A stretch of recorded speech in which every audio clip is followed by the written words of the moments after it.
Hello, hello, hello. Welcome, welcome, welcome. How you doing, everyone? How you doing? I know y'all are not used to me doing late night live streams like this. I want to formally apologize to you guys. I know I said I was going to come back yesterday. I wasn't feeling well and I had a lot of stuff to do. And the reason why I'm so late this evening because I've been running around town going back and forth from in the city to here and there, and I have a lot of packing and stuff to do. But I wanted to make sure that I brung something out for you guys because I always keep up with my promises and my word. So I am here. I have two cases for you. I think I can only give you two cases tonight because I do have to finish packing up and stuff, and I have to also get rest because it's going to be a long trip for me early in the morning. So um I don't know who you are, but thank you for coming by. You don't just become a mod for no reason. Shout out to you. All right. So I know that people have to go to work. I know that people are resting and everything. So I'm not really expecting to have a whole bunch of people, but I do want to have something that I can review later on. So I hope everything is well. And shout out to you, Sergi. Shout out to you. Shout out to you. All right. So the first case that I want to go over is there's this woman named Holly, and I guess she feels that she can manipulate everyone. She was involved in a situation, and I want to review this. This was off of Stay Awake. They did this about like 2 to 3 weeks ago, and I want to see what this is about because it seemed like she was doing a lot of crying. I think there might have to be a lot of manipulation. I wonder if it was injuring a loved one or a friend, but we're going to look at this together, okay? So please just make sure that you're hitting the like button for me. I truly appreciate it when you're coming in or just coming in to say hi or just, whatever. Just please hit that. It helps the channel. Truly appreciate it. Hi, Jocelyn. How are you doing? Good to see you. Hi. Thank you so much. And like I said, Surgeon, thank you so much. I appreciate you. And Cloud, thank you so much. I appreciate you. God loves you too. Appreciate you. Hey, how you doing, Sophia? So good to see you, darling. I'm sorry I'm late. I know I'm starting real late, but I wanted to, keep my word. I said I was going to come back and do it, and I got caught up so many things that was going on today. But I hope you had a great day, Sophia. I hope you had a great day. So I'm gonna pull up this first live stream. Oh, hi, Southern Belle. How you doing? Thank you so much for coming by. Truly appreciate you, ma'am. Truly appreciate you. Let's see. Let me pull this up.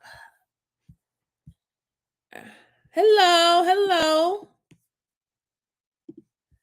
All right.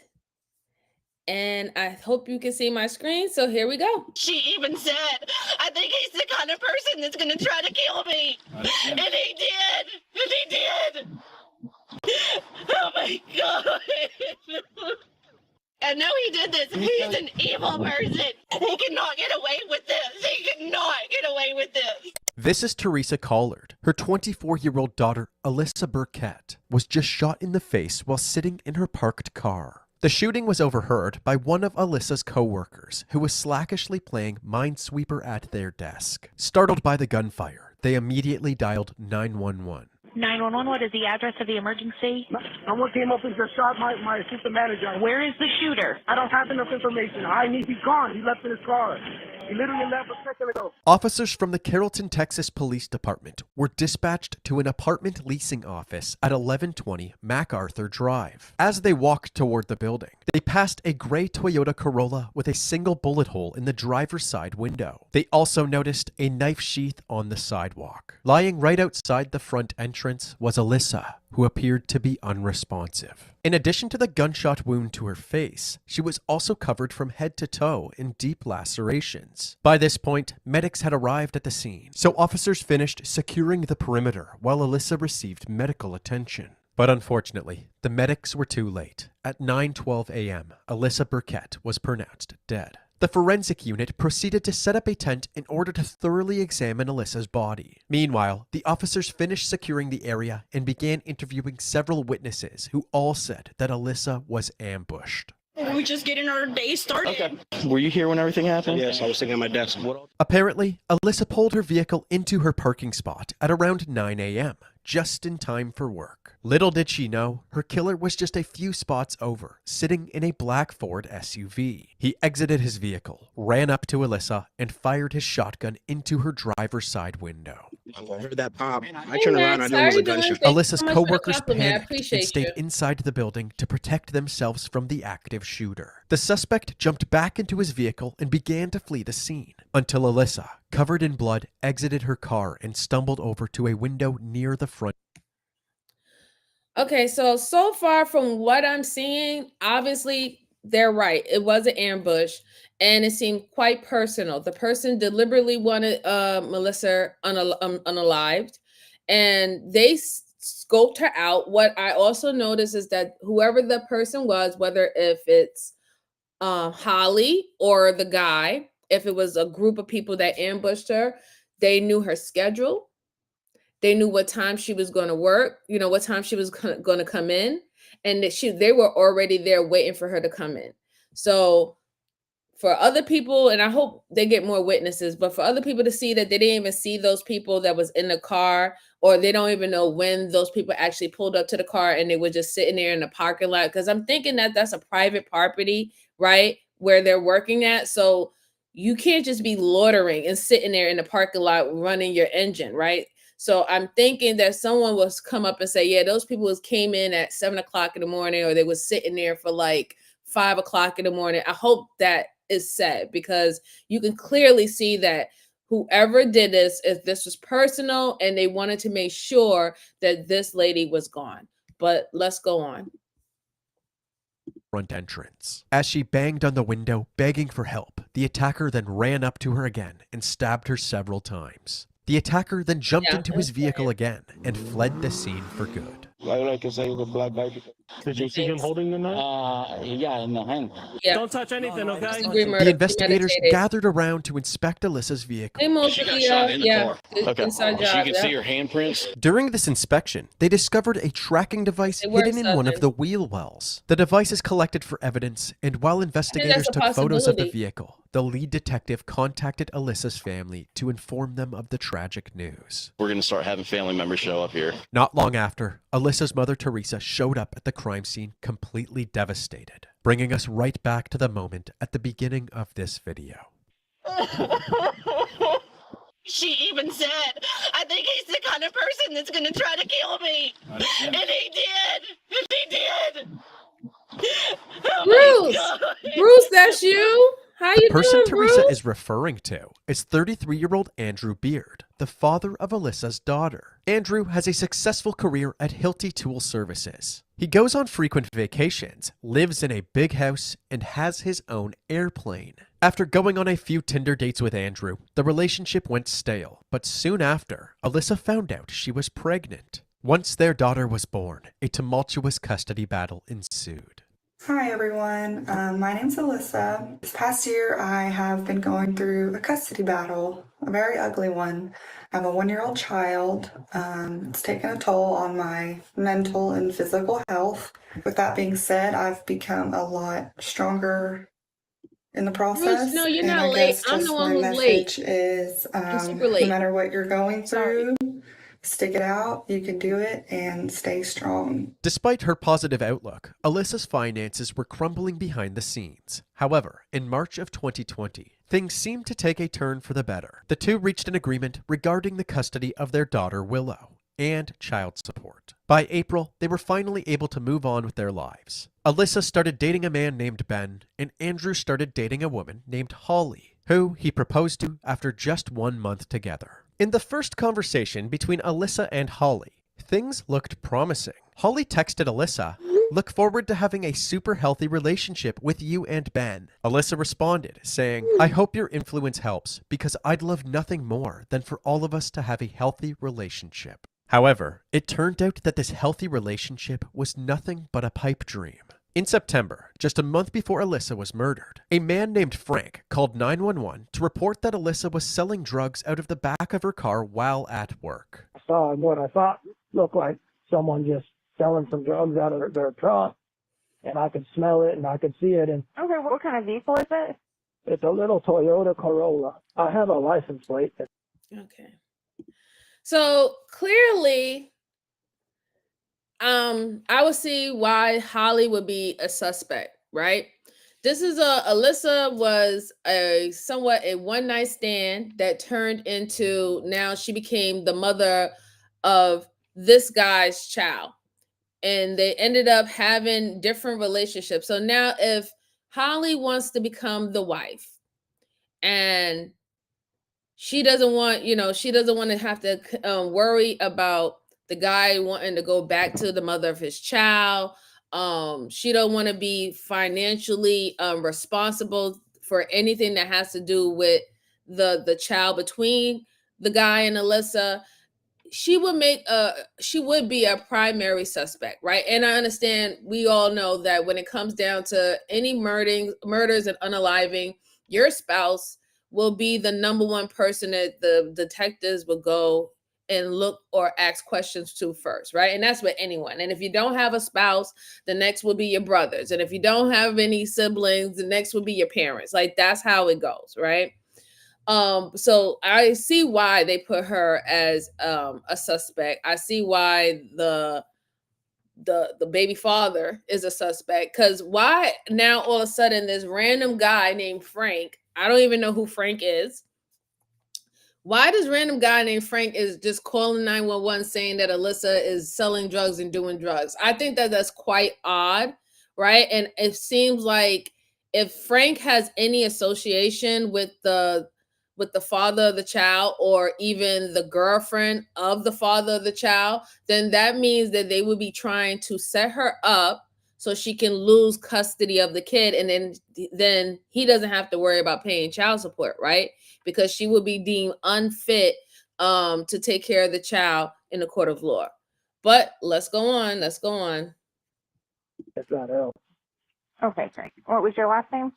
Morrow. Officers went to Alyssa's workplace to investigate these claims. Inside her trunk, they found cash, drugs, and a pistol. However, it was determined that Alyssa had no real connection to these items. Somebody had planted them. Although the police believed that Andrew was responsible for this, there was ultimately not enough evidence to place any charges. I knew that it was him when the drugs didn't work in the car for him to get the baby. Alyssa also expressed to her friends that Andrew always seemed to know where she was, and that she would frequently run into him on her nights out. Because of this, she became fearful for her life and began sending paranoid texts to her friends. "Come over while I walk inside.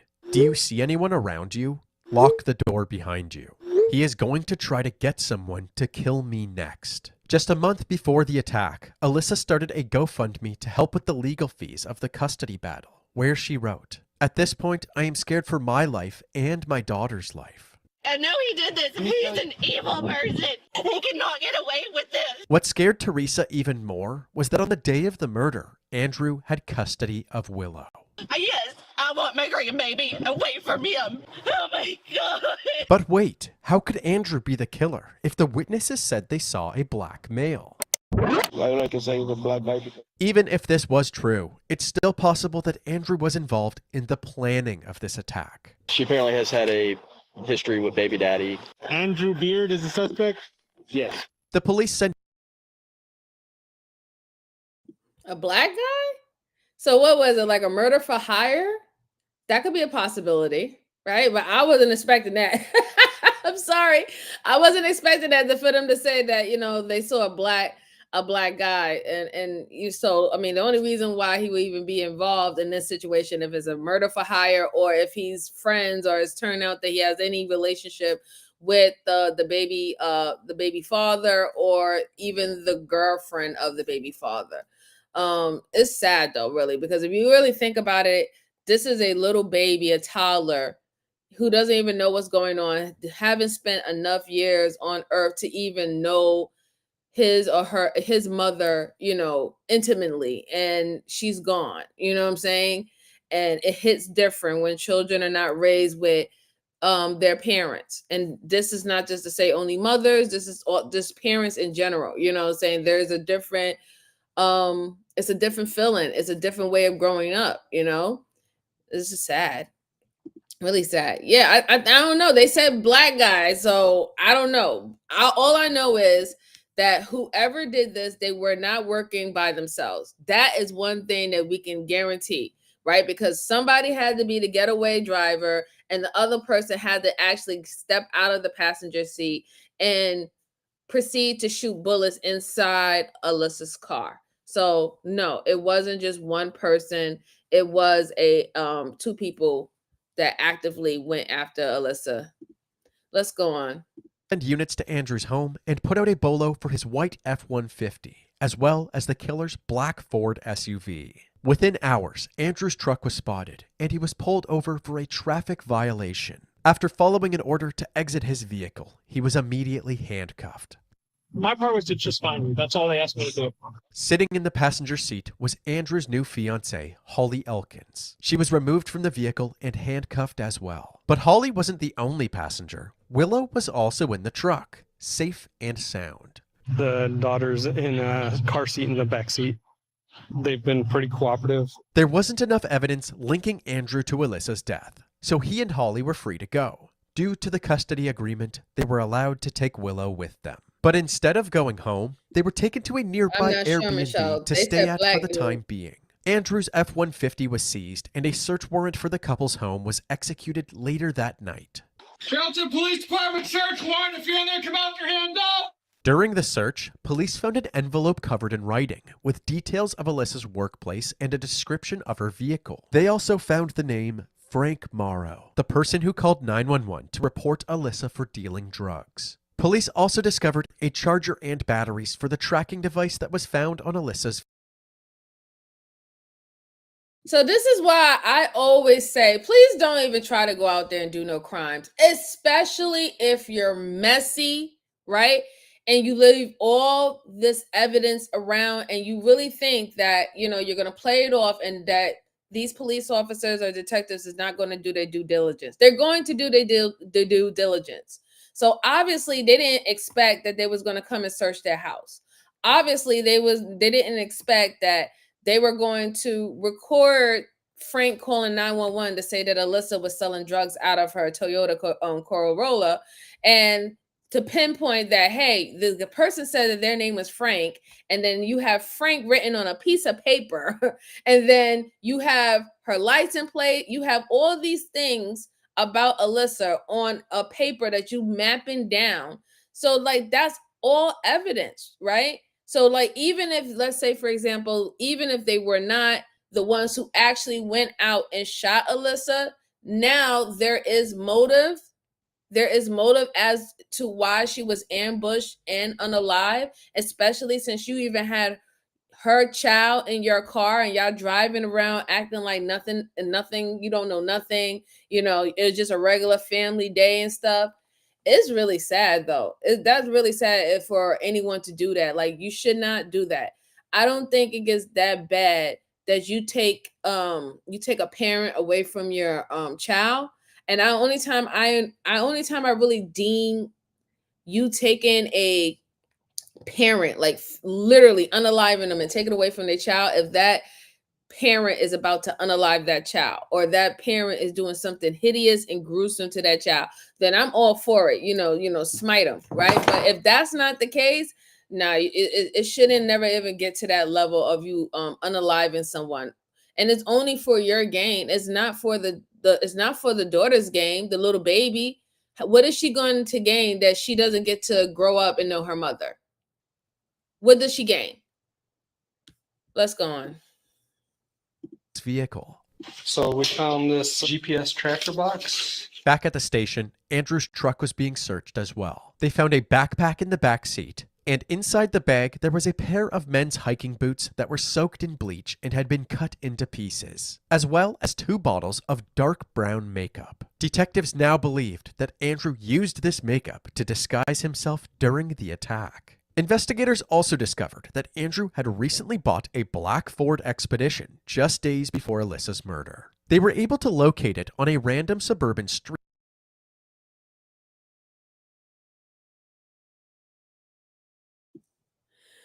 We are not going to just skip over the fact. Like, I mean, listen, you know, I don't do that race shit here, right? But I am not going to skip over the fact, and they try to brush through that real quick, that this man painted his face in black makeup, my skin complexion, and this is why they said that they thought it was a black guy.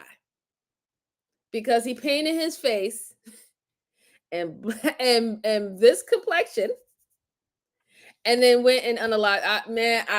We're not gonna skip over that, but I mean, damn, like Jesus Christ.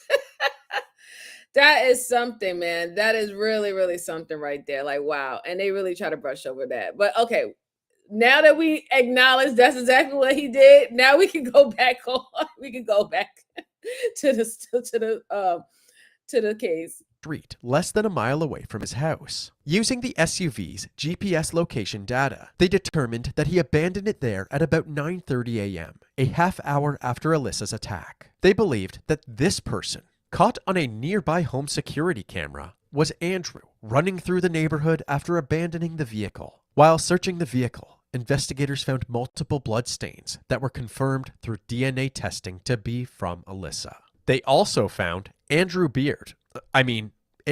beard, fake facial hair you might see someone wear on Halloween. With the discovery of all of this evidence, Andrew was contacted and told that he would be arrested if he didn't turn himself in. The next day, he came down to the station to do just that. Andrew Beard, come over here. I'm sorry. Wait a minute. Hold on. Yeah, I can't believe they did. Why dude did whole blackface. He did whole blackface. Not only did he put on chocolate cocoa foundation, he went and got a Party City beard so he could go out there and look like Tyrone. I can't believe it.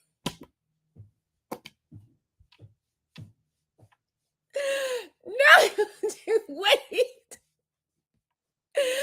Are you kidding me? You went to extreme to make yourself a black man to unalive your baby mama? Are you insane? Oh my God, that is crazy. Did he have on a do-rag? Because at this point, if you putting on Party City beers and putting on foundation the color of my skin, I'm expecting a New York City hat and some Timberlands. If you're gonna take it, you better take it all the way, right? I'm just saying, right? Jesus Christ, what a bastard. Let's go on. Andrew was booked into the Dallas County Jail, and his bail amount made it unlikely that he would get out anytime soon. Beard's bond is set at $1 million. He is currently in the Dallas County Jail charged with murder, and police say it's very clear this killing was not random, it was planned, and it was personal. A few days later, his fiancée Holly volunteered to speak with the police. She vouched for her husband-to-be and claimed that the idea of him doing something like this was complete nonsense. I can't believe that my fiance would do something like that to a woman, or to anybody, but a woman. So I just told all my friends and family that I'm engaged to the most wonderful man on the planet. And now people want me to believe that he's not that. And there are so many emotional roadblocks for you to try to believe that. I get that. I'm telling you, there's a side of him that you do not know. The detective spent over an hour trying to convince Holly that Andrew was a killer, hoping they would come out of the interview with a key witness to testify against him in court. But Holly refuted any suggestion that Andrew was responsible, claiming that he was actually home with her at the time of the murder. There are a few hours that you know he was not in that house. You cannot tell me that I feel that way, sir. I can tell you that because I know that for a fact that he was out of the house, Holly. I don't know that for a fact. That's what my problem is. I am a total stage 5 clinger girlfriend. I'm always up his ass. I find it hard to believe. I want to help. I really do. But I don't have any answers. I'm trying to help and no one's helping me. I just feel bad enough. feel bad to not help something that I think is very sad that happened. I've literally cried myself to nauseam every single night over this. Holly was adamant that Andrew had nothing to do with Alyssa's death, but the detectives weren't. Yeah, she's not really convincing, right? She's doing, you notice how she said, "Oh, I can't believe that my fiance, or the guy I called my fiance, would do that to a woman," right? But you knew about the Frank situation, right? You was a part of it. You remember they searched your house, right? And all they have to do is get you to sign, right? And get the boyfriend or the fiance, get him to sign, and you can figure out who handwriting was on the paper that had Alyssa's driver's license, where she works at, had Frank's name on it. You'll find out who was writing it. So if it shows that it's your handwriting, Holly, that means that you were well involved and well aware of what he was planning on doing. And you probably helped, right? Especially if we can link Frank to you as a family member or a friend of the family. But yeah, she like, this is ridiculous. It's not working. I understand she thinks that, it's gonna work, but obviously, why would you still be thinking about marrying someone if they're set up to be to have a charge for unaliving their mother of their child? Why would you want, just think about it. Why would you, as a fiance, think that you're safe and that it's still okay to go ahead and marry this dude, and he's facing murder charges for unaliving a woman that he was sexually intimate with and had a child with? Do that sound like, yeah, that's a great idea? Yeah, like, I'm all for it. Let's go. Like, no, you should be concerned whether or not, if this is something that he has done before. Do he has anger management issues? Do you have to watch your back? Do you might have to get a prenup, right? If it's all about money, if you even think that all of this was about child support and paying money and stuff like that, you will have to be concerned of that. Like, would he do that to you? Let's go on. Buying it. They suspected that Holly was covering up for Andrew. Holly realized this and told them that she would get a lawyer if she had to. I don't want or need a lawyer because I don't have anything to hide. Yeah. Well, I feel like the dumbest, most manipulated woman on the entire planet, if this is true. Yes. It seemed that both sides of the table had their minds made up, so the interview was concluded and Holly went back to her Airbnb. The GoFundMe set up for Alyssa's custody battle was repurposed to help with her funeral costs and any future legal fees. With the help of the community, it raised over $6,000. On October 8th, 2020, 6 days after Alyssa was killed, the funeral took place at Rest Haven Memorial Park. Her obituary read, "Alyssa was strong-willed, ambitious, fiercely determined, and driven. She had many friends, and she was a natural leader among them. Her presence will be deeply missed by everyone who knew and loved her." Also, Alyssa's family and friends posted online about the positive effect she had in their lives. For example, one of Alyssa's loved ones posted, "Alyssa represented a strong, kind, and determined leader. She left an impression on me that will last my entire life." Unexpectedly, 2 weeks after turning himself in, on October 21st, Andrew's bail of $1 million was paid and he was released. A Rowlett man accused of shooting, then stabbing to death the mother of his child is free on bond this afternoon. Hey, and the victim's family believes he is a threat to public safety. He was taken to the Dallas County Courthouse, fitted with an electronic GPS ankle monitor, and released for home confinement, placed on bail after a $1 million bond was paid on his behalf. With news of Alyssa's killer being released, her family was terrified of him coming after them as well. Another serious concern was that he could flee from the authorities and Alyssa wouldn't get the justice she deserved. Alyssa's grandfather pointed out that Andrew was a pilot, making him a literal flight risk. The family of Alyssa Burquette wants to know why someone paid for that release. They believe he should still be behind bars. He is a flight risk himself. He has a pilot's license and he has an airplane that the police have not been able to locate yet. the Carrollton Police Department decided to get the FBI involved. And just 8 days after being released, Andrew was once again taken into custody. A Rowlett man accused of murdering the mother of his child has been I think that's a good idea that they got him again because yes, he's a flight risk. I mean, that's the reason why you put an ankle bracelet on him, and he already had the money that he can bail himself out. So my thing is that I do believe that it was him and it was his girlfriend Holly that planned to do this. He already knew that he had the funds, right? He and her scoped her out, knew where she worked, found her license plate. They had already set it up for them to retrieve the child from her, so the child wouldn't get harmed while they're unaliving Alyssa. So they had the child in their possession, or maybe in Holly's possession, and he knew that he wasn't he wasn't going to have to worry about the bail really, because he had the money to put up for it. It's really just sad all around if you really think about it, because she never really had a fair chance. And the bad thing about it is she never thought that this man would do that to her, right? Like, she knew that she was having a hard time when it comes down to going to parental, splitting up parental rights and child support. She understood that, but this is a whole different level that she did not plan for. She had no idea this was going to happen, right? She never pegged him to stoop this low.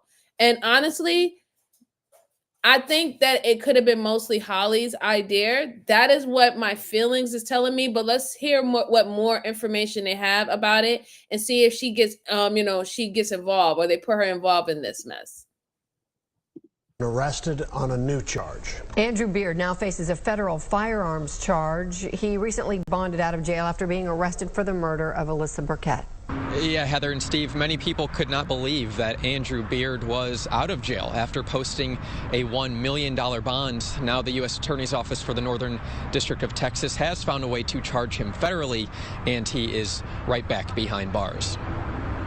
Now, Beard is back in jail on a federal charge of possessing an unlicensed firearm silencer. It turns out that during the search of his home, an unregistered silencer was found, which warranted an arrest under federal law. They did see that it was a homemade silencer. It did not have any serial numbers or manufacturing markings. The ATF says it has no records of Beard legally owning a silencer, and that the silencer has no manufacturer markings or a serial number. Andrew's charges were eventually changed to stalking using a dangerous weapon resulting in death, and discharging a firearm during a crime of violence. He sat behind bars for the next year and a half. During this time, Teresa was given full custody of Willow. They consistently visited Alyssa's grave and held a memorial event in her honor.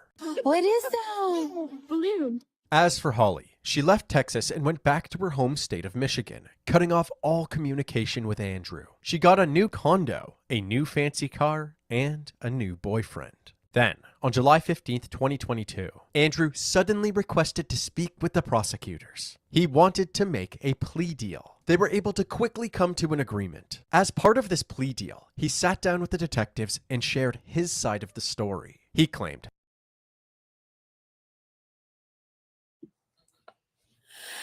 "How did I know that this was going to happen?" She started egging his phone calls. She wasn't putting no money on his table, you know what I'm saying, putting no money on his what's the name for him. And she went and up and left the state, went back home, got a new job, got a new man, and act like she didn't know him. And I had a feeling that she wasn't involved in this, and I had a feeling that he allowed this to go down because she was pushing for it. She was pushing for it. This is what she wanted. She didn't want Alyssa involved. She felt like it was going to ruin their family life together if she's involved, and it would just make everything so easy if we just get her away, get her out of out of the situation, get full custody of the daughter, and then you don't even have to worry about paying child support because the daughter was going to be in your possession, right? And I believe that now he's ready to talk. He's like, no, I'm not about to serve this shit by myself, and you not about to run into the sunset with another Brad living your best life. Oh, no, no, no, no, no, no, no. I'm going to tell my side of the story. I'm going to tell why I actually did it, and also who was the mastermind of it. And he's probably going to let them know who Frank is. And it'll be crazy if Frank is a family relative to Miss Holly herself. But let's go on. Let's see what this young man have to say for himself. That Holly was the mastermind behind everything. She desperately wanted the perfect family with Andrew and Willow, and would stop at nothing to make this dream come true. She started by citing an incident that happened 2 months before Alyssa's death. On August 6th, 2020, Holly called 911 saying that she had been assaulted by Alyssa's mother, Teresa. 2 officers were sent to Holly's house to investigate these claims. The grandmother. Apparently, while grabbing Willow out of Holly's lap, Teresa attacked. She literally attacked me from behind side. I was facing the lake. The officers took pictures of Holly's injuries. I have a No. Oh, you have some on your stomach? And it was immediately obvious that the red marks on her chest and stomach were not inflicted by another person. Holly's plan failed miserably, so she decided to step it up a notch. She came up with another plan to frame Alyssa for drug trafficking. If you were to ask me whose idea was what, drugs and the planning of drugs was Elkin's. But as we already know, this plan failed as well. At this point, Holly's patience was wearing thin, so she told Andrew that it was time to get serious. It was made very clear to me that your previous methods aren't working. This is what you're going to do now in order to prove that that you're worthy. Holly became increasingly manipulative towards Andrew, constantly calling his masculinity into question by texting him things like, "I don't want anyone who is a to some lowlife or a pushover. I want a man who protects his woman and child before anyone and doesn't give two fucks otherwise." Like, I was emotionally drained, and at that point I just basically said okay, and became submissive to whatever she wanted me to do. That's the task I did. Holly also told Andrew that they needed to get rid of Alyssa once and for all. It was you're going to dress up as a different person, essentially. Men, never do this shit, okay? Don't do this shit, all right? You took your child's mom away from her over a woman who couldn't even ride for you for a year. Just think about that. Just think about it. You took your child's mother away from her for a chick who couldn't even hold you down for a year once you got once you started facing charges. And then on top of that, she's the one who brought the ideas together. You try to get her arrested. I mean, that's wicked and cruel too, right? With the whole selling of the drugs situation. But it seems like what he's explaining to the detectives, he had no intentions on actually unaliving her. He wasn't even thinking that far. But it wasn't good enough for Holly. Holly was like, this didn't work, that didn't work. You need to do something. You need to figure this out. I'm not trying to marry you having to worry about Alyssa. And gave him the idea. Like, this is where you have to realize it's not worth it. And you really should have thought about it. Like, this person is telling you to commit a crime. So if she's telling you to commit a crime and she's telling you that that is for the benefit of your family, obviously she don't give a fuck about you, right? Like, can we just like put that in the books, right? She don't care about you. She care about what she wants. She don't care about you because you shouldn't be pushing someone to do a fucking crime like that. Like, if you had the money to pay child support, yes, everything was rocky with the parental rights and stuff like that in the courts. But hey, you still had the money. Alyssa had to do a GoFundMe. You didn't. So who was really suffering with money issues when it came down to, going to the courts? She was. Alyssa, not you. So you had the means to, to go whatever and do whatever you have to do to fight for your parental rights and all the stuff like that. It was Alyssa that had to get a GoFundMe to help her, right? So what was the point? Obviously, it really wasn't a money issue. And then you allow this girl to manipulate you to take out this woman. Let's go on. Please don't do it. Don't ever do that. Don't ever do that. And if any woman come at you saying some crazy stuff like that, that ain't your woman. Just saying. She belonged to the streets. Let's go on. Wear this dark makeup. That was her plan. That was how it's going to be done. It does look planned out because it was. The process was planned out. A week and a half before the murder, she went on vacation to Mexico, but continued to pressure Andrew while she was away. She texted him, "I'm not coming home to bullshit. I hope you handle it." Andrew responded, saying, "That's my goal." Then Holly said, "Well, it will be a whole different conversation if I feel like you are a ride or die. If not, then IDK." By the time Andrew carried out the murder, Holly was back from her vacation and stayed home with Willow while the attack occurred. The detectives asked Andrew why he went back to finish the job after Alyssa got out of her vehicle to seek help. He said he believed the gunshot wound was fatal and that he wanted to put her out of her misery. But according to the forensic pathologist, Alyssa was stabbed a total of 44 times. To the detectives, this seemed a bit overkill for a so-called mercy killing. They found it extremely unlikely that Andrew was a mere victim of Holly's manipulation, and believed that Andrew was downplaying his own desires to kill Alyssa. Following this interview, Andrew was sent back to the detention center to await his sentencing hearing. In a press release announcing Andrew's plea deal, the U.S. Attorney, Chad Meacham. So you stabbed her. So that was really, really personal. You stabbed her 42 times? That's real personal, dude. Like, you didn't like that girl. You didn't like that girl. You wanted her gone just as much as Holly wanted her gone.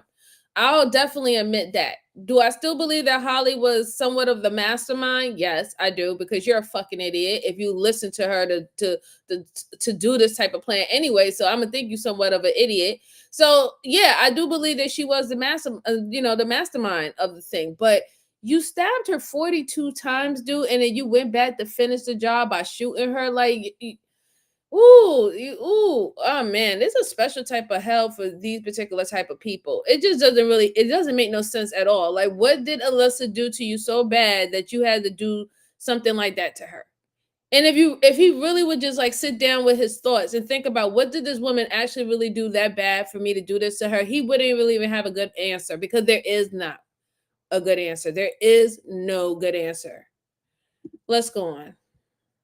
Released a statement saying, "This was a brutal, bloody crime. Miss Burquette's daughter is now suffering twin tragedies. Her mother is deceased, and her father is a confessed killer. We pray for strength for this child and for the rest of her family in the days, weeks, and years to come." For the next 10 months, the detectives focused on building their case against Holly. Then, in May of 2023, Andrew's sentencing took place. He received 43 years in federal prison. 2 months later, in July, Holly was returning to the U.S. after another vacation, this time in the Dominican Republic. As she exited the plane at the Miami airport, she was arrested. Fiance of a Rowlett man is now charged with helping to carry out the murder of his ex-girlfriend. Federal prosecutors arrested Holly Ann Elkins in Miami. Now, you might remember this story. Andrew Beard pleaded guilty to shooting and stabbing 24-year-old Alyssa Burquette in 2020 as she arrived to work at a Carrollton apartment complex. They share a child. He's currently serving a 43-year sentence. This new indictment alleges Elkins helped plot the killing by stalking Burquette and brandishing a firearm.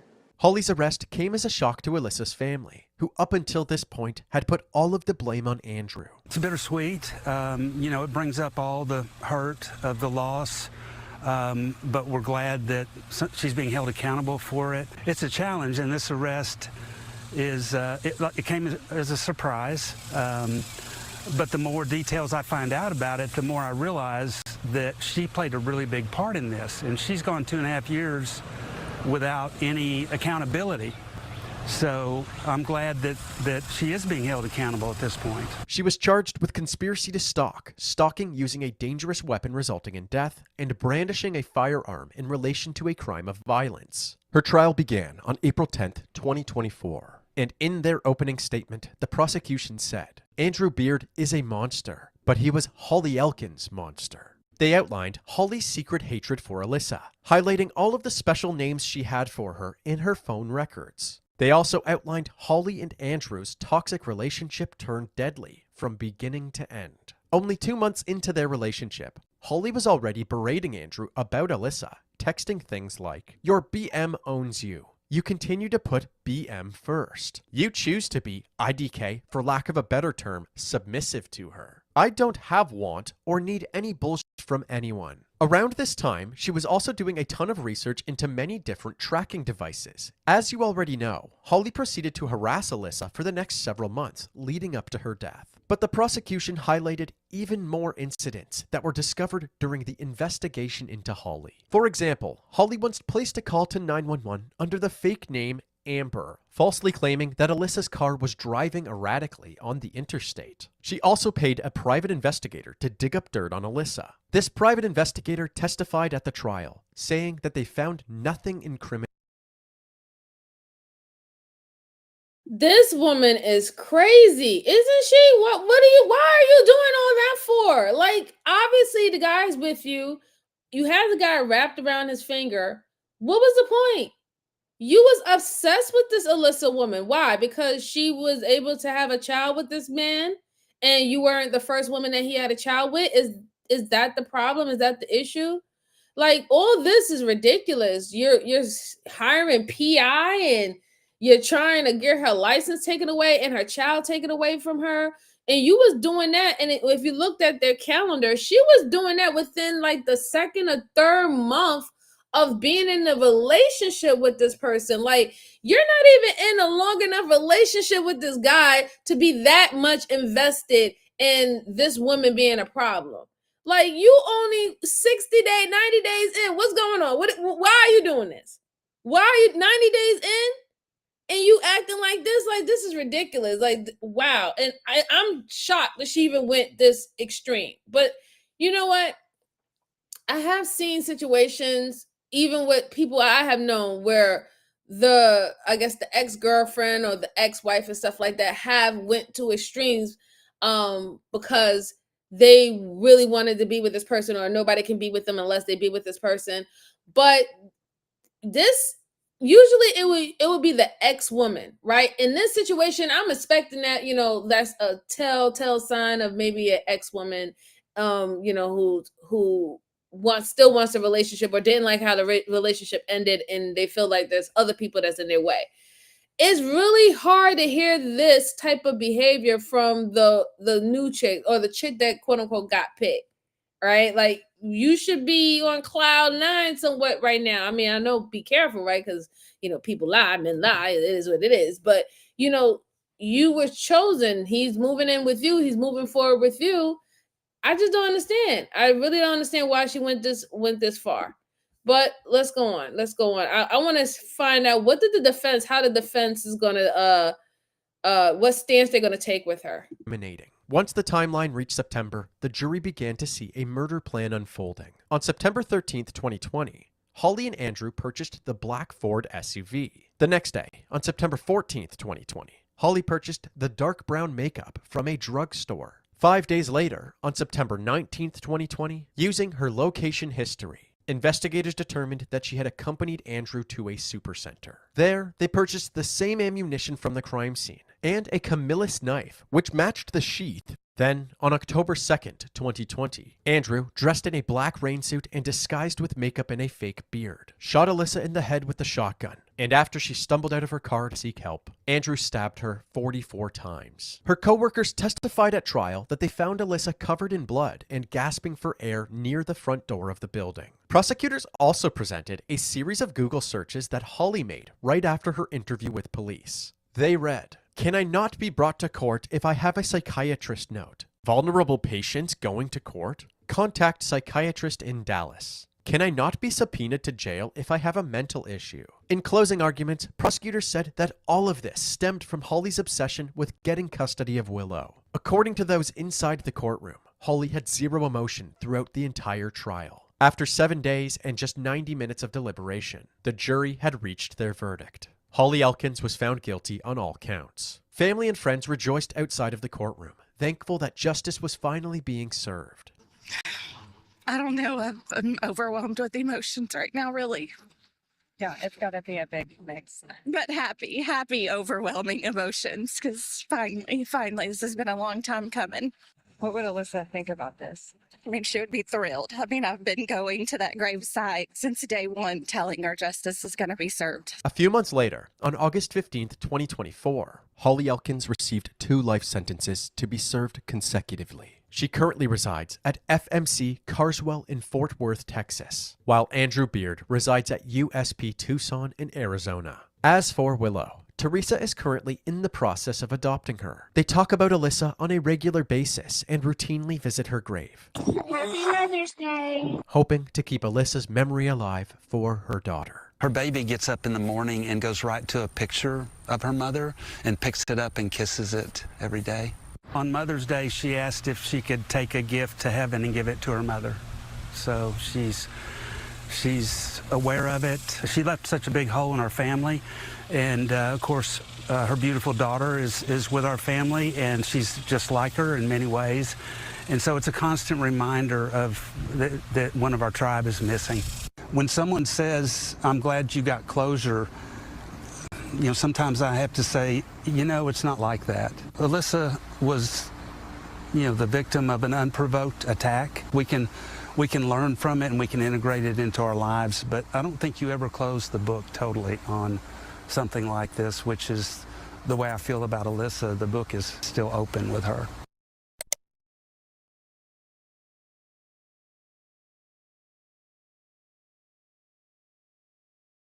All right, that was a sad one. That was a sad one. But you look what happened. She got more time than the guy. You know why? Because she was the mastermind, and they could tell. The detectives can tell that she manipulated that man. She manipulated that man for him to do a lot of that. But they did point out that he did have animosity against her, and that's why he went along with it. It's sad that that little baby lost both parents. You had an idiot for a father who now sitting in jail for 40 plus years, and your mom don't even get to see you go to prom. She don't see you have your first your first date or anything. And it's sad, really. It's really, really sad.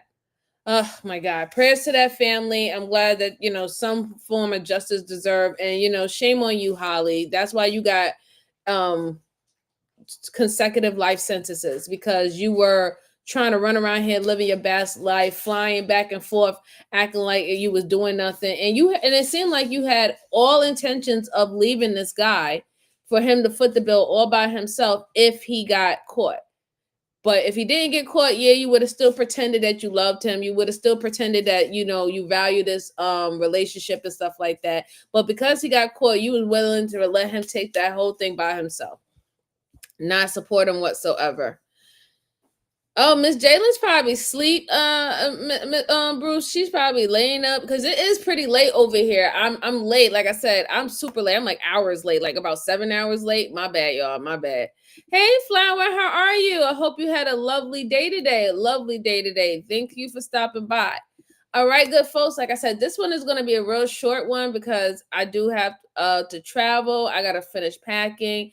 I have a big day in the morning, and I have to get something in my system. I've been fasting all day, but I do have one more case for you guys. If you see me looking a little tired, I don't got no makeup on my face. I'm a little tired, so my bad, all right? My bad. I'm sorry. I'm not all polished today, okay?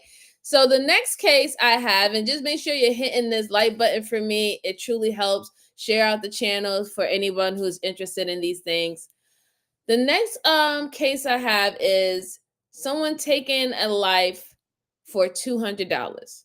Now, you know me, I don't never believe that taking people life over money is the way to go. I think that life is more valuable than money, but obviously a lot of people or I would say matter of fact, I want to be optimistic right now. I'm not going to say a lot of people.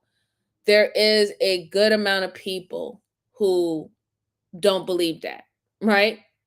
To them, cash rules everything around them. So everything else is expendable except the money. But in this case, this is what someone decided to do. And let's see how this plays out. Okay. Oh, thanks, Flower. I truly appreciate it. Truly appreciate it. I'm sorry. I'm a little, like I said, I'm not myself, but it is what it is. I appreciate the compliment, though. I appreciate it. Yeah, my eyes is, like I be looking like that all the time. I be looking like that all the time, really. Thanks, bros. I appreciate it. All right, let me go ahead and pull this up so we and let's see if I can get something to eat while this is going on too. All right, here we go. Can't even take no credit for this. I can't say, look at me, I'm the best detective in MPD. I can't. It's just like a present. Boom. That's what it is. In May of 2019, 44-year-old Orlando Ule's body was found lying on a street corner in Milwaukee, Wisconsin. The police began their investigation into Orlando's death. With no witnesses to interview, they went around the neighborhood looking for surveillance cameras. They were able to locate one camera that showed Orlando being pushed out of a car and the car speeding away. Inside Orlando's pocket, the police found an ATM receipt from earlier that day. The ATM was located inside of a gas station, and there were cameras located on the inside and outside of the building. Footage from the cameras showed Orlando using the ATM and then going outside to the suspect's vehicle. The police knew they had to find the vehicle. However, before they had a chance to look, they got a call about a gray car parked in a garage where it did not belong. The police found the gray car, and inside, everything was soaked in gas. The back seat was partially burned because the suspects had closed the doors and windows, not realizing fire needs oxygen to burn. The car was owned by a woman named Kiara Walker.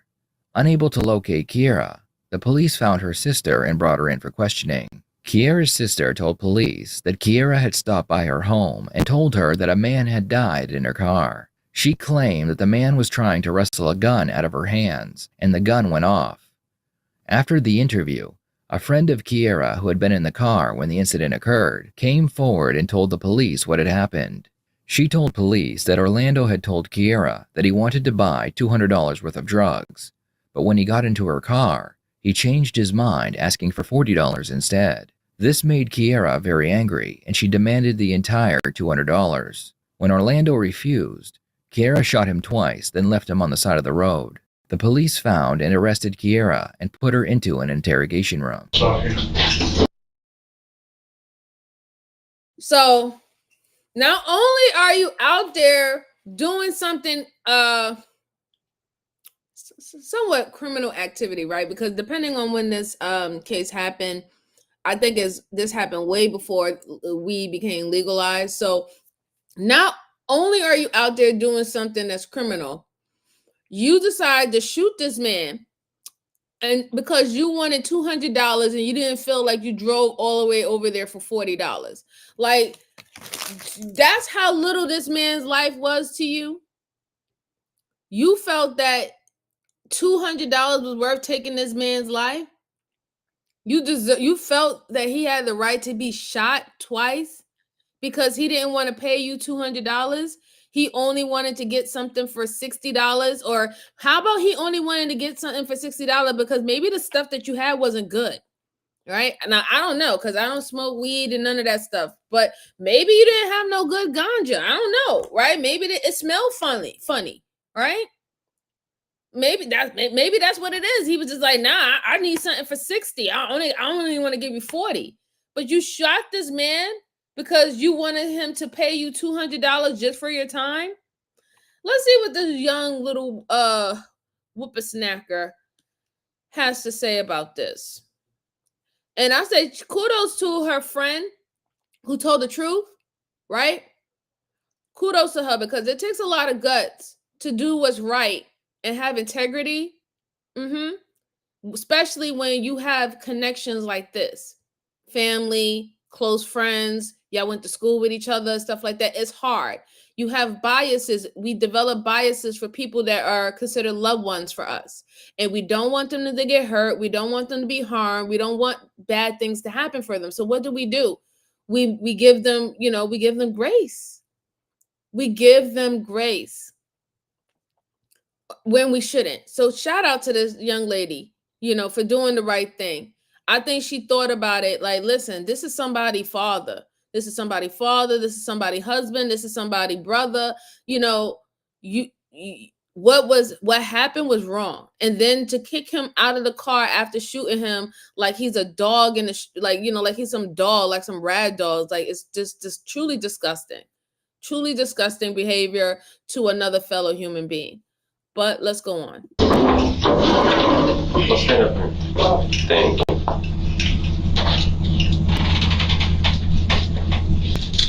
There we go. I've You are been Kiara Walker, fasting right? all day, so that's why we're tired. Is it just guys. Kiara Walker, or you got two last names? What is it? Kiara Walker Joshua. Walker Joshua. All right. What we got to talk to you about, Kiara, is the shooting that occurred. Okay. Why my sister on it? Well, we'll get into all that. I gotta show you some pictures too. I think we got an idea as to what happened, okay? But we can't put words into your mouth. All right? What happened has to come from you. So that's why we're here, to talk about it, all right? Gotta ask you a couple questions. I ain't trying to piss you off, but I gotta ask. Can you read? Yeah. Can you write? Are you drunk right now? Are you high? You understand what I'm saying to you? All right. I'm gonna read you your rights. Have you ever had them read to you before? You know how it goes, kind of like on TV. Kiara, you understand each of those rights? That's a yes? Can't hear you. You gotta say it. All right. Realizing that you have those rights, you want to talk to me? Okay. That's a yes? Kiara, can you do a favor? All right, yes. Alright, but why am I supposed to show this picture? We'll let you know. Yeah, we'll, whatever questions you have, we'll do our best and we'll help you out and try to get you those answers. We'll show you a couple pictures. We can talk about this right off the bat, all right? Who's that? What's this name? What's your name? Ashley. Ashley, you know her last name? Walker. What happens is, for instance, she lied initially, right? I don't know nothing, I don't know this, I don't know that. Well, she got arrested. And then she told the truth. That's what took so long for us to come talk to you. You know what I mean? What we'd like to do is avoid anybody else getting arrested. After showing Kiara pictures of her family and friends, the detective tells her that because her sister did not tell the truth, she was arrested. They also add that they don't want to arrest any more people, and only by telling the truth can Kiara stop that from happening. Okay? What's she arrested for? She got arrested for obstructing. What did she do? She lied. About what? About an incident that occurred. What we're gonna do, there was a shooting Wednesday, May 8th at 8:40 a.m. 707 South 25th Street, 25th and Pierce. Dude got shot. Okay. Like I told you before, I'm pretty sure we know what happened.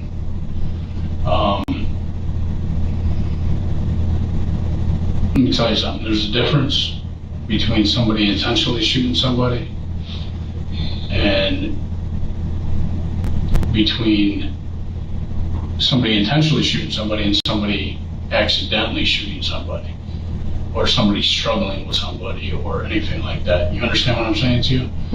But I can't tell your story. I can't tell the story. No, you can tell the story. Let me tell you why you can tell the story. You can tell the story. You recognize that dude? What? In the striped jacket in the doorway?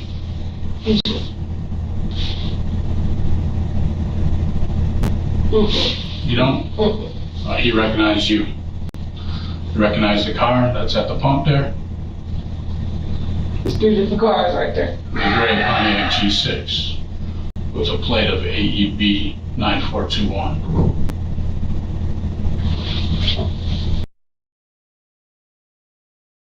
So obviously you can see that this is not her first rodeo.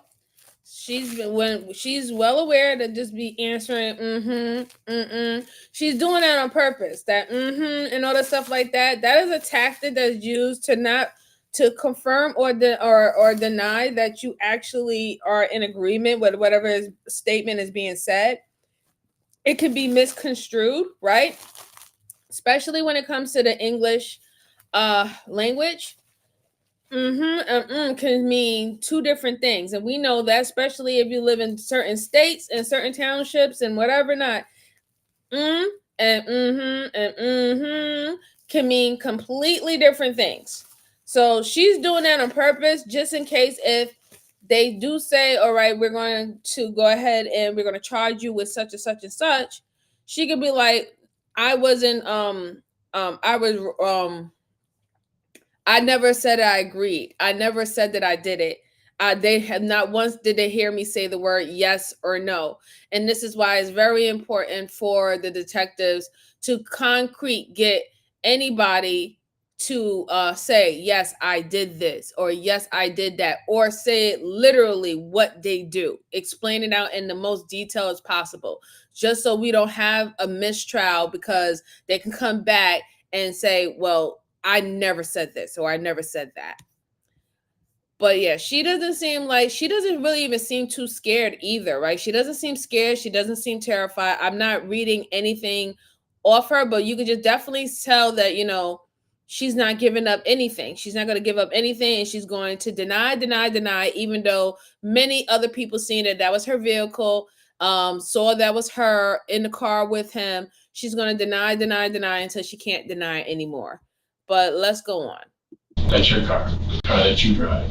Yeah, I don't drive that car being gone, but okay. Okay. So he recognizes you. You recognize that car? Old car. Yeah, old car when? A minute. A minute? Yeah. Yeah? Yeah. How long? A minute. Yeah, is it like a week, 2 weeks, 3 weeks? What's a minute?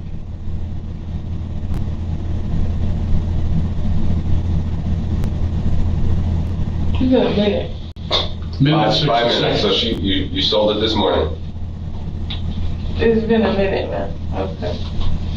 Recognize that car? Mm-hmm. You do? Why you asking me that, man? Keep going. You keep showing me the same damn car. Same car. Okay. You recognize that person? Talk to her. Just talk to her. Who is it? Just talk to her. Talk to her? I used to. What's her name? They call her Karen or something. Karen? The detective is about to show Kiara a picture of Orlando, and without hesitating, she denies knowing who he is. Don't know? This is the guy that got shot right here. Because he got shot, Willie B and Karen got arrested. What do you think Willie B and Karen said? Say it. Something like that. They said they were present with you. I wasn't there. They wasn't with me. Oh, you were there. That's why I'm sure TT's going to get arrested, because she's going to initially lie for you. Not her say it wasn't me. Not her start singing Shaggy. It wasn't me. It wasn't me. Like, who else has your car? Who else has your car with your exact license plate? Please tell me. They literally showed you your own car. That's your car. You identified the few people. You purposely said that you didn't know that the person who was the victim, right? But you're saying, oh, they weren't with me. What? Like, do you not think that they went and got surveillance tapes around the area?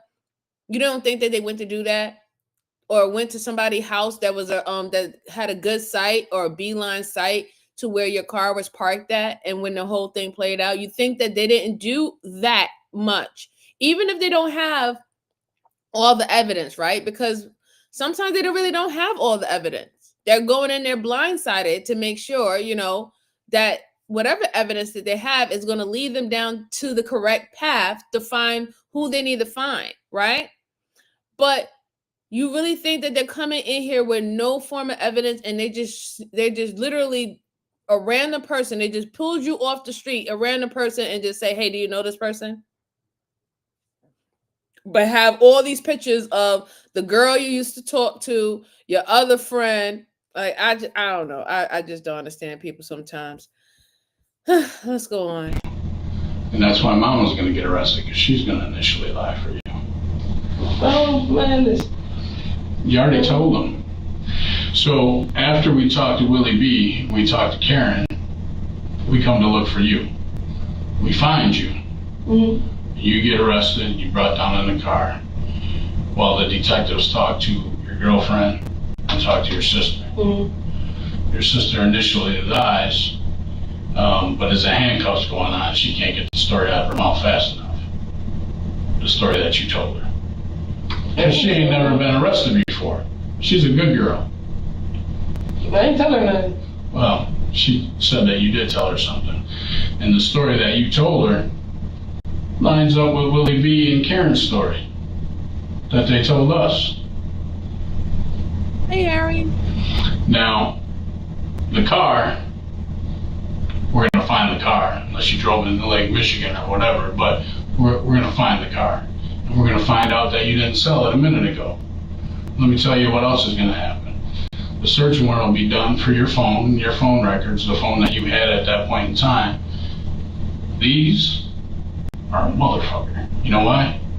Because it's like cookie crumbs. Everywhere you were, everywhere you've been, what time you were there. And then it's going to match up with Karen's and with Willie B's phone. Same cookie crumbs at the same time, at the same places. 25th and Pierce at 8:40 a.m. Now, I ain't out to get you. I'm not here to get you. All I'm here for is the truth.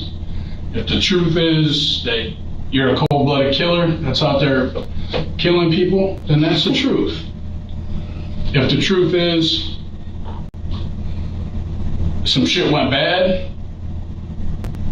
and you had to defend yourself or whatever happened, then that's the truth. I'm not here to get you. I'm more like a secretary. You know how this works? I write down what you tell me. I take it back to my computer, I type it up. I bring it over to the DA's office and I say, these are the facts of the case. This is what Willie B said. This is what Karen said. This is what Ashley said. This is what Mama said. This is what Titi said. And most importantly, this is what Kiara said. Then the DA decides what they're gonna do with this. It ain't me. Like I said, I'm not out to get you. Where my sister at? She's in jail. Why she get booked before me? What do you mean? I'm saying, like, why they ain't gonna get, you know what I'm saying? How do you know she got booked before you? You just said she didn't sell, but she got on blue. And that date on the picture is today's date. Right, so that means she went to book it. Yep. Yeah. So how you gonna tell me why? I'm sorry? What's the question? You just asked me how I know that. How you know what? That she got booked before you did? Maybe you got booked before she did. But we talked to her. But we talked to her before you. How long you been in that cell? About 4 hours? No, 6 hours? Mm-hmm. Yeah. So she got booked. Before she even got booked, she was telling the police her story. Then she gets booked, and she tells the police her story again. The only thing that you like this. The only thing that you can do is help yourself up, and you might not. I'm not even going to hold you. She's not no rookie. This girl, I wish that this girl didn't take this route, right? Because she She pays attention. This girl pays attention. She noticed in the picture that her sister had on a certain outfit that they put you in bookings, and then they give you a different outfit when you have in prison. Now, mind you, her sister never went to prison or had never been arrested. She's been arrested before, but she really knows how to pay attention to detail. She's not stupid. She's dumb for doing this. Like, you're dumb for doing a crime, like, you know, in totality, but she's really not stupid. And it's unfortunate to see someone that, you know, who is, you know, like, who has all this wit and really focus and pays attention to her surroundings and stuff like that, use those type of talents and skills for stupid, degenerate shit like this. It's really unfortunate. Because she doesn't even know how so many people literally go walking in life like the world revolves around them. They're not focused on nothing. They don't see what's going on around them. They don't see what's going on in their house. They're blinded to anything that doesn't have nothing to do with what's going on with them. And she's very observant. Very, very, very observant. And that's why they was ticking back a little bit. And they had to let her know, listen, your sister was booked one time. She told us one story, and she knew that it was a lie, and that wasn't going to cut it. So she came back. We brought her back in, and we had her in a different uniform, and then she told us another story. Let's go on. I think that you might think, oh, these cops are some, you know, punk ass bitches. They want to try to put cases on people. The only person that can help you out is you. Kiara, it doesn't get much. I mean, normally we have to work a lot harder to figure out what happened to somebody. This one just kind of, boom, fell into our lap. I ain't even gonna lie, this ain't even good police work. This some shit that just stumbled and dropped right on our lap. Can't even take no credit for this. I can't say, look at me, I'm the best detective in MPD. I can't. It's just like a present. Boom. That's what it is. Now where we're at talking to you. We're here talking to you, and we're trying to figure out, is this chick a cold-blooded killer? Or what happened? Well, you're looking at me like I can't talk for you. I may have an idea of what happened, but maybe people are lying. Maybe you told them to say this to try to protect you. I don't know. What was said? Well, I can't tell you what was said, because if I tell you what was said, if I tell you what was said, and then you say, yeah, that's what happened, well, then it ain't no good. It don't mean nothing, because I put the words in your mouth. You know what happened because you were there. So if you say this is what happened and it matches up with the other pieces of the puzzle and everything comes together, then it comes together. Then it's the truth. If it don't match up, then it ain't the truth. Then what do you think the DA does? What do you think the judge does? They go by worst case scenario. Because what do they see? They see cold-blooded killers all the time out there trying to kill people. When can I make a phone call? When you get to county. I can't make one now? No. Why? Because we don't allow people to make phone calls from here. You can do it at county when you get to county. We don't have phones here. You got a phone? Mm-hmm. Why can't I make Shaylin, phone? how are you? This ain't for me, Kiara. Yeah, that's not how this goes. This ain't for me. This is for you. This is about your future. This ain't about I agree, my future. Harry. Lawyer up and don't say nothing. What the hell is my phone call? What? What the hell do with the phone call? We can't make phone calls from here. Okay? That's for county.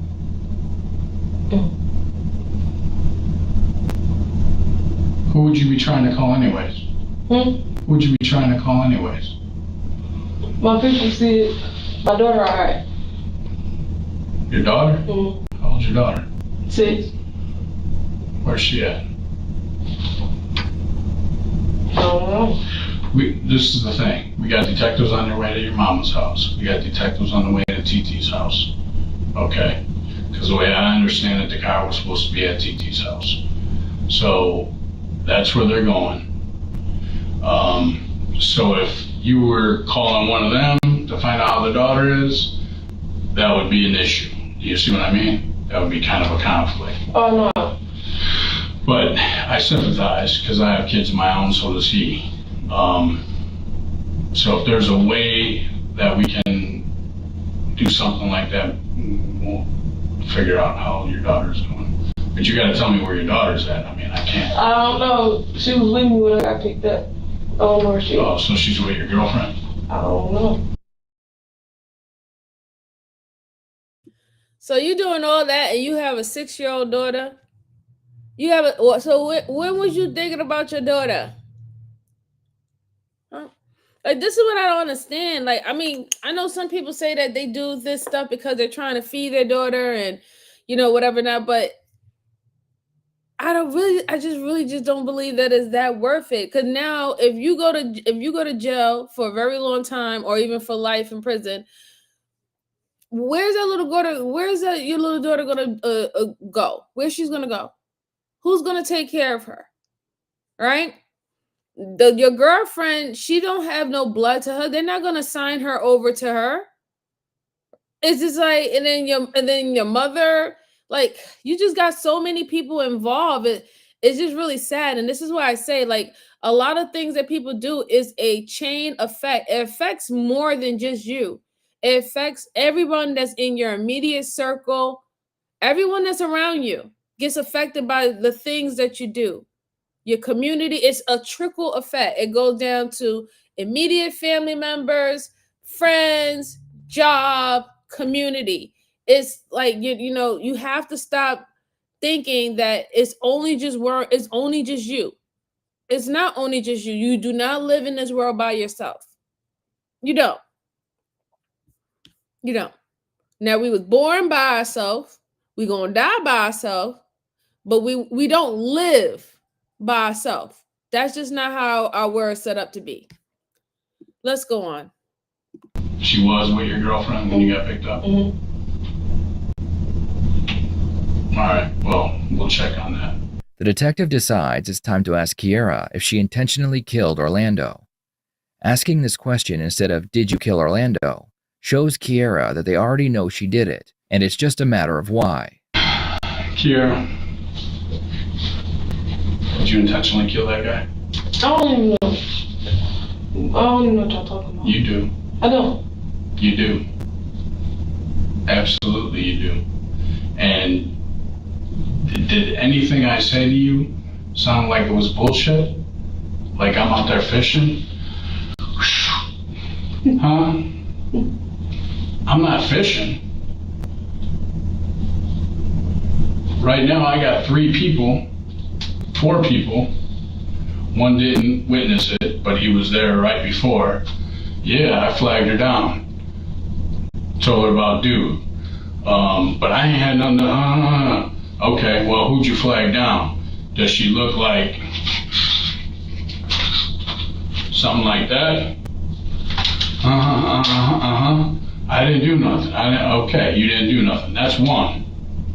Then I got one of your besties. Then I got one of your besties that were there. Then I got your own sister who's saying what you told her happened. Kiara, I ain't out to get you. This ain't me against you. This is either done on purpose, boom, or it wasn't done on purpose. There's a big difference there, Kiara. There's a big, big difference. And regardless of what you think. So what he's trying to say to her is, we know that you did it, right? We have all the evidence to get a charge on you and convict you with something. Now you have to decide, do you want to go to prison for first-degree murder or do you want to go to prison for second-degree murder? or manslaughter. This is what he's trying to get her to understand. Now, depending on whatever you get, charged with, how much time you get, and also whether or not if you get probation, right? Now, you already just informed them that you have a 6-year-old daughter. I don't think you really want to take that route of it going to premeditated, that you had every intentions on killing this man for $200, even before he even said that he only had $40 and he only wanted what he can afford for $40. You had every intention of trying to get $200 out of him, and you wanted to kill him. I don't think you really want to, I don't think you want to handle that, right? I don't know what she chose. We'll find out what she chose, but you don't really want to handle that. I think it would be better to be like, listen, I came there. They said they was going to give me $200. He only tried to give me $40, but he wanted the amount of money. He wanted the amount of the item that was worth $200 for only $40. He tried to lowball me for $160. And I was like, you're not getting out of my car until I get all my money. He tried to force himself out the car. I try to, force him to stay in the car and lock the doors in. And he kind of got aggressive with me, and I pulled out the weapon and I shot him. That is a whole different story than what the video essayist said earlier about. He said, listen, never mind. I don't want whatever for $200 anymore. I only want something for $40. And you said, nah, you gonna give me $200 regardless. I don't care what you want. I ain't drive out here for no reason. And he be like, yo, I'm about to get out of here. F you, blue, blue, blah, blah, blah. And you just shoot him and then literally just throw his body out on the street and drive off. Those are two different scenarios. And this is why, even though they're not your friends, even though he's not trying to help you, right? He is, however, looking for the truth. So he's being quite honest with her. They want the truth no matter what the truth is.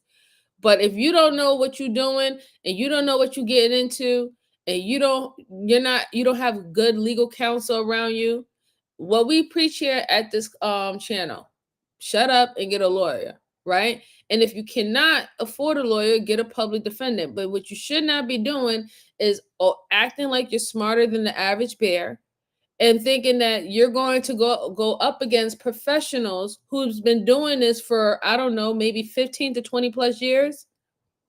Probably longer than you've been born, really, because she looks quite young. But let's go on. Let's see what happens. Of me or of MPD, the last thing I want to have happen is for somebody to go down because there's a big difference, boom, versus not intentional. You know what I'm saying? It's a huge difference there, Kiara.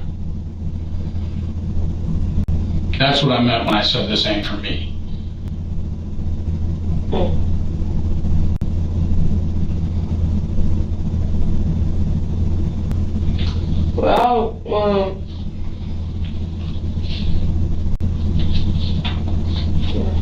I hope I'm not boring you, because this is huge. This is huge for you. I want a drink. What would you like? Some ice water. Ice water. I mean cold. I just want cold water. You smoke? Cigarettes? Mm-hmm. I know you smoke other things, but you smoke cigarettes? Mm-hmm. You want a cigarette? Mm-hmm. One condition, I got the asthma. Do me a favor and breathe up, please, or blow up for me. Okay.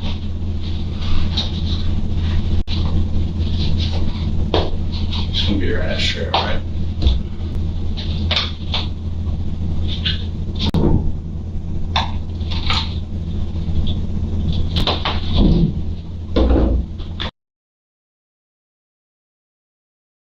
Now, we've seen so many times when someone took a nice deep breath of a cigarette and they realize how deep they're in, and then they'll come back and they'll be very agreeable with the detectives afterwards, right? Because some people, like I said, their experiences with the detectives in these interrogation rooms, or just even a random interview, is not going to be the same. It's not going to be the same. Some people get real serious anxiety, whether if they're innocent or they're guilty, right? Some people are claustrophobic. So depending on how the shape of the room is, can make them feel like they're suffocating.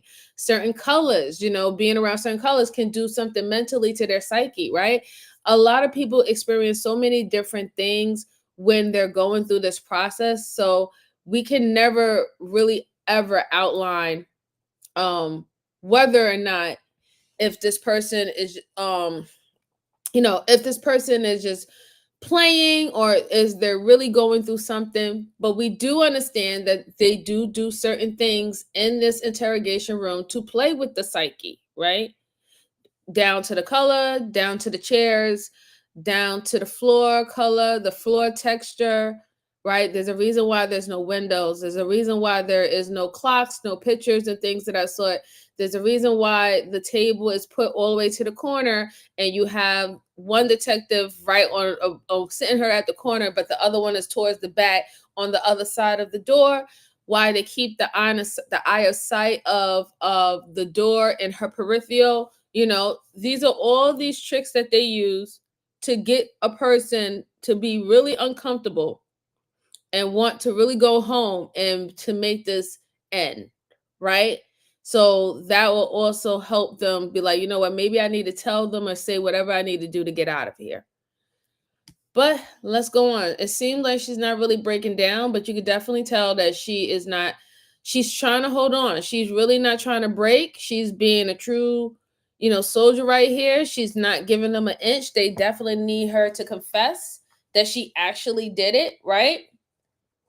That she actually did it, and they have not yet done that. So she's holding on, but eventually the mindset will break and she'll start to tell on herself. And that's another reason why they're offering the cigarette for her.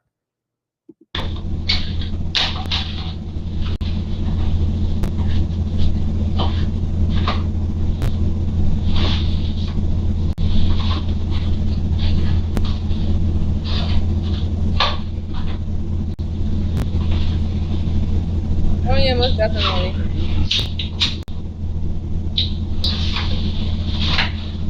Yeah, it is a rough day.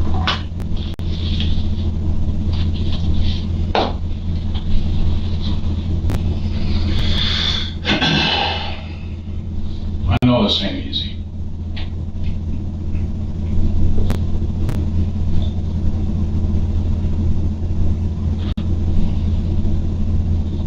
That room is super tiny. That room is the size of my powder room on the first floor.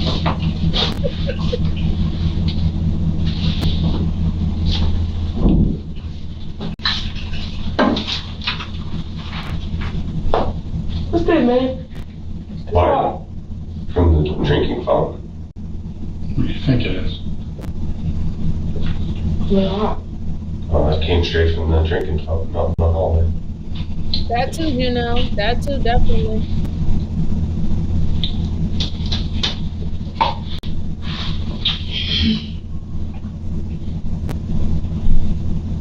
You don't smoke, do you?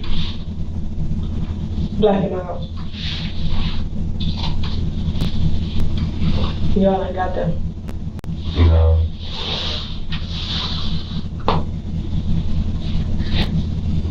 Do you inhale black in my house? You do?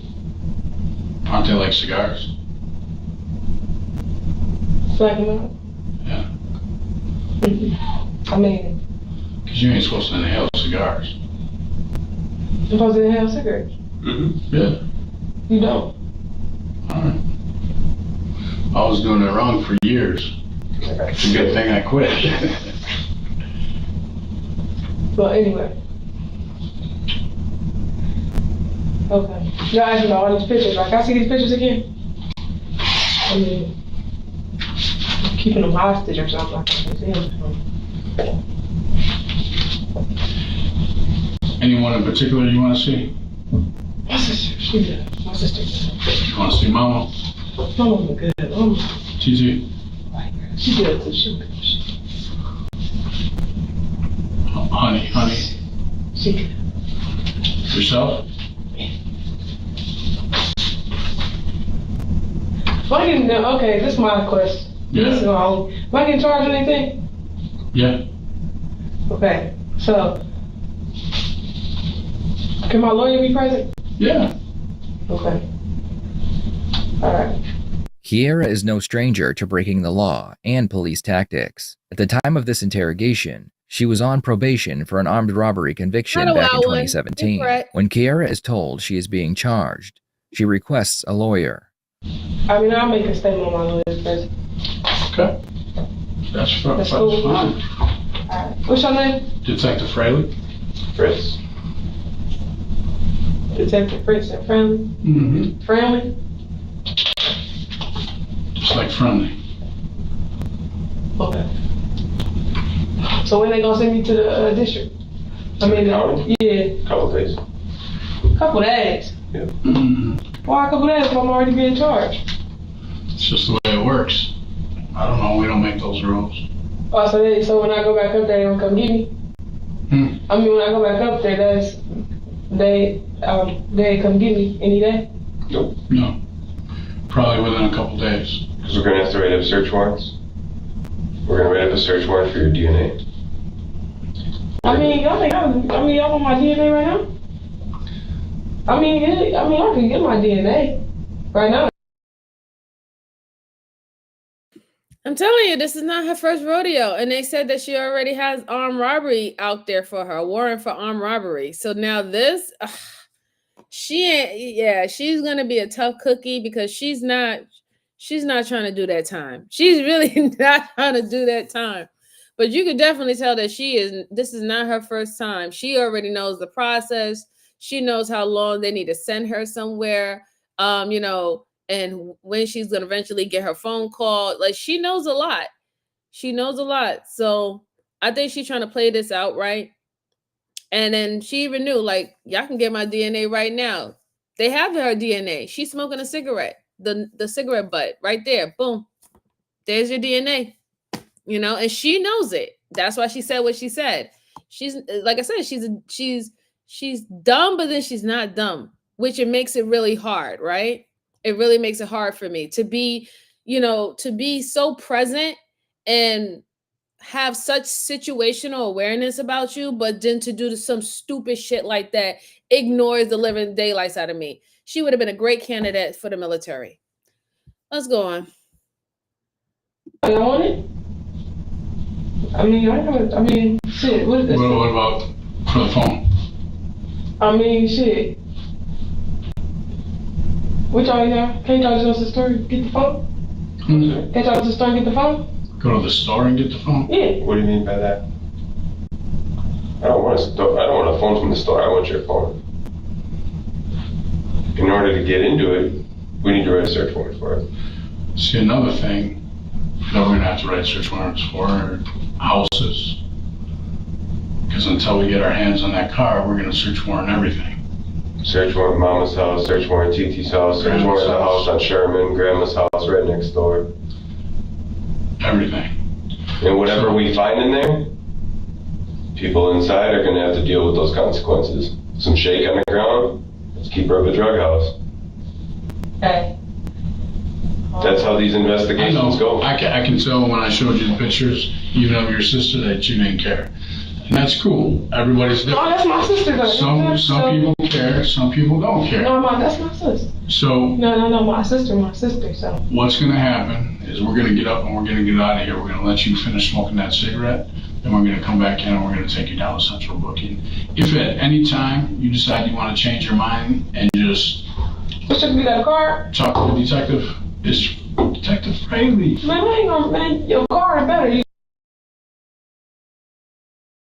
Yes, I did say that because the way how she's a thinker, not that she's the best candidate, right? Because we don't want criminals in the military, but when it comes down to being a thinker, that is a very powerful tool. This is a woman who uses her head, but she did a dumb shit. She did a dumb move. She has a lot of situational awareness about what's going on. She asks certain questions for the right reasons, right?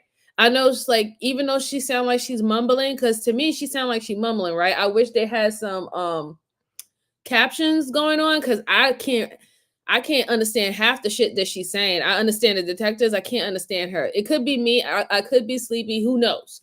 Right? But I see things about her that she's a leader. Now, one thing I want to point out when it comes down to the detectives right here, right? Yeah, I'll give you that. I'll give you that, Janelle. Experience is right. Yeah. Based on experience, right? She'll be knowledgeable. But one thing I want to point out with the detectives right here. Now, you remember how we said that the detectives they can't guarantee any of these suspects anything, right? Because then it would be looked as a prize or a gift, and that will completely be a mistrial if it comes to court. And that's on recording that they offered to say, we'll offer you 1 year or 20 years or 15 years if you say that this and this. They're not here to do any of that, right? That's not their job. They don't do the sentencing. They don't put down the years of what they're going for. That is all the district attorney. That is all the prosecutor's job. So if any detective is asking or saying that they can give you something, then you know there's going to be a problem, right? But I want you to keep in mind what they're saying to this young lady, right? They keep on referencing about, we're going to go hit your mom's house. We're going to go hit your cousin's house. We're going to go hit your auntie house, TT house, all these people's houses. And if any criminal activity that lines back to what you was doing or why this man lost his life, they're all going to be held accountable for what we found in the house. Now, the reason why they're putting the heat on her, right? Because they want to see if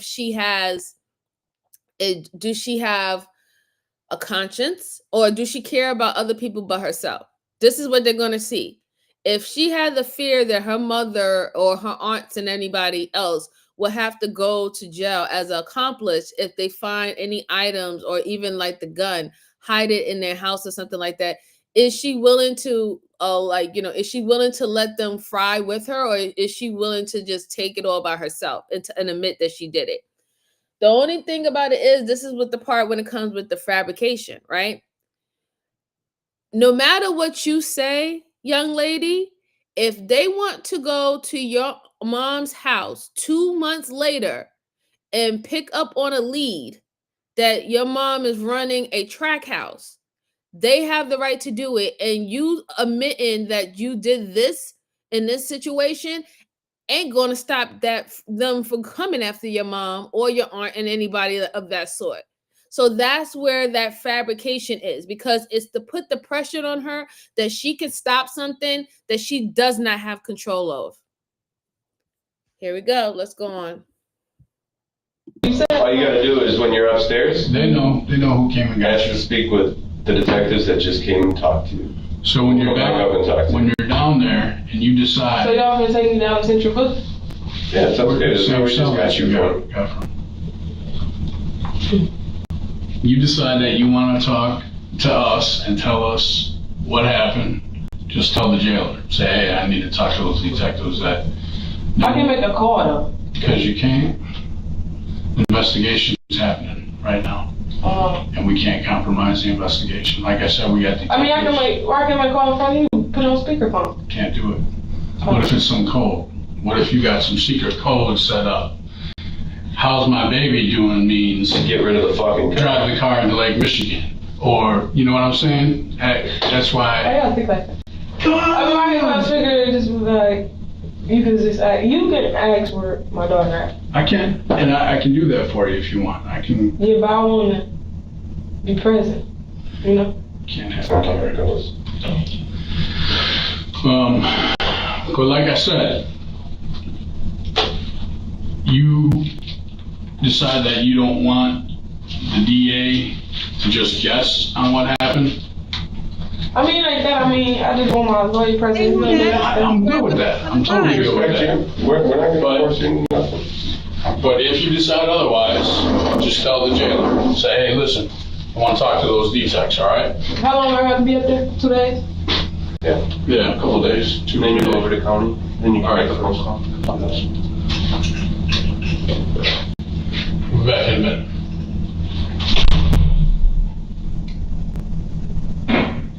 Kiara would take a plea deal, and in exchange for pleading guilty to second-degree murder, she received 16 years in prison. What are you doing, young lady? Because you don't smoke. Damn. How come you said you smoked if you don't smoke? I do, but damn. I feel like it's damn. The cigarette made you high. Oh,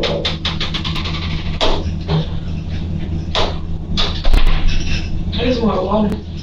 Yeah. We'll take you to the water fountain. Alright.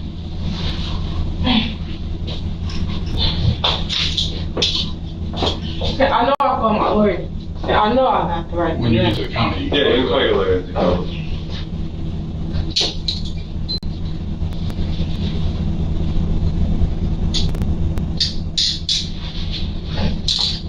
Remember what I said. Why are you turning on me? I'm trying to. No, my bad. I feel like it for real. The only, we'll make sure we hold on to you so you don't get stumbled now. Come on. The only person that can make this better is you. Thank you for watching. I'll see you next.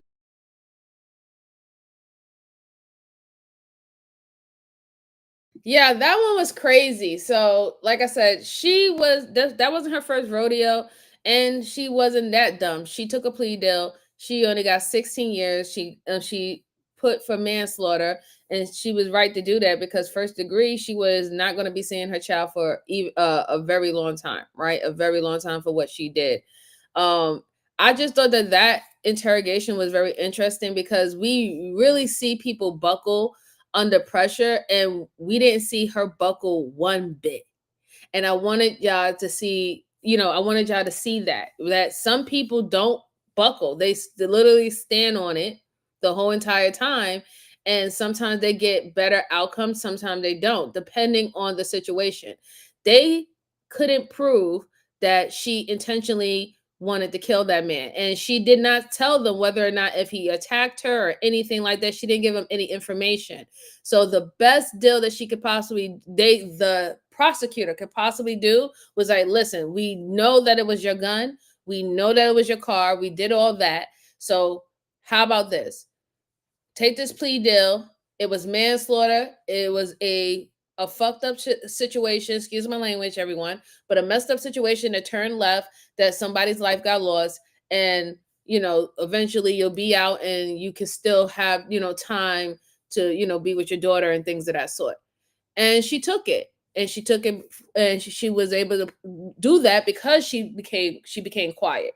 Let her have spoke and said all these details inside and out about her doing criminal activity, the things that was being said, the exchange of money illegally in that type of way by selling narcotics, and then how she even had a gun, and if she already had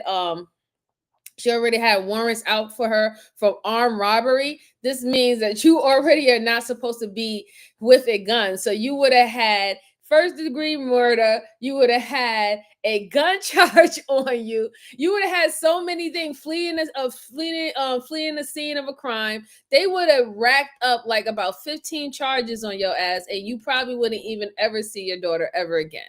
So I wanted y'all to see different examples of when someone cracks under pressure and when someone don't crack under pressure, and how this outcome kind of worked out for her, because it could have went completely different. Completely different. Well, guys, that's all I have for you. Like I said, I am so tired, but I appreciate y'all coming to rock out with me this lovely evening. I have to finish packing. I gotta finish eating something. That's why I have a little bit more energy, because I was able to eat something while I was off camera. So please forgive me. Please forgive me. I'm gonna be away for a couple of days. I'll probably be back, hopefully. If not, I'll bring my laptop and my camera with me. Maybe I might do a live with you guys while I'm out there working.